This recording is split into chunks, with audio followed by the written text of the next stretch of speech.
Is Aditya Kumar. So I'm going to explain my operating systems project, which is named Scalable Thread Library Management System. This project is visually demonstrated how threads work inside a system. Normally, thread scheduling is handled internally in the backend, so it is not easy to understand the code by just looking at it. The I've implemented and focused on visualization part. Instead of only backend logic, this system provides an interactive interface where we can clearly observe how threads are created, scheduled, executed, monitored, and optimized step by step. This system is divided into six major sections, and each section represents a different stage of thread lifecycle and management. This is the dashboard part. This dashboard acts as the central monitoring system of the entire project. Here we can see multiple important metrics such as total number of threads, number of active threads, number of completed threads, overall execution percentage, waiting percentage, runtime utilization, average wait time, and recent activity logs. This page is very useful because instead of navigating through all the different sections of this project, we can understand the system status in just one glance. So this is one of the most important part of the system because this is where threads are created and configured. On this page, the user can enter the thread name, select a priority level such as low, medium, and high, and set an estimated duration using a slider. After filling all these details, the user can click on the button to add the the user can click this button to create the thread. Once created, the thread appears in the queue section where all the threads are listed in sequence. This page represents the input stage of the system where we define workloads. We can create multiple threads with different priorities and duration to stimulate real world scheduling scenarios. I will walk you through this that if I create thread here, then it appears in the queue section here. I can pause it, terminate it. The status is running, and here we can see in the queue section that this thread is completed. I can also launch a pool of threads. Suppose I launch here 20 threads, then it all starts coming in the queue section, and it all starts executing one by one, and these are the status of each of the threads. Now comes the scheduler section. This is where actual execution of the threads take place. On this page, we have controls like start, pause, and reset. Start, pause, and reset. Okay. So where we click the start button, the scheduler begins executing threads one by one.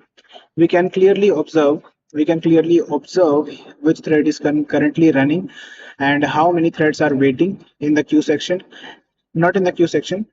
Yeah. So how many threads are waiting and how many has completed. There is also a visual execution timeline, which shows how threads are moving from waiting state to running state and then to completed state. This visualization this visualization makes it very clear, very easy to understand how scheduling works internally actually, sorry. Depending on the selected scheduling algorithm, the behavior changes. In FIFO scheduling, threads are executed in the same order in which they were entered, and in priority scheduling, the threads are executed in priority level. That means the threads having higher priority are executed first, and then other threads follow up. So this page converts complex scheduling logic into simple visual process. Now comes the analytics part. This page basically focuses on performance evaluation of the system. Because because only visual execution is not enough, we also need measurable data to understand system efficiency. Here we can see metrics such as total execution time, throughput, and average waiting time. In addition, these are charts that show priority distribution. These are the charts that show priority distribution, state distribution, and execution timelines. These charts helps us understand how threads are behaving and how efficiently the scheduler is working. This page basically transforms system activity into meaningful insights. Now here comes the AI suggestions. This is the smart feature implemented by our team that this acts as an intelligent assistant. What it does is that it observes the current state of the system, including number of waiting threads, completed threads, and current scheduling strategy. Based on this data, it provides scheduling recommendations. For example, if too many threads are waiting, it may suggest switching to priority scheduling. If the system is stable, it may suggest FIFO scheduling. It can also detect bottlenecks and suggest improvements to optimize performance. So, yeah. Additionally, it provides quick action buttons so that the user can directly apply the suggested changes. This reduces the manual decision making and improves system efficiency. Lastly, we have the settings section. This page provides the full control over the behavior of the system. Here, the user can actually switch between FIFO and that is first in first out and priority scheduling. Adjust the simulation speed. Here we can adjust the simulation speed like here, fast or normal,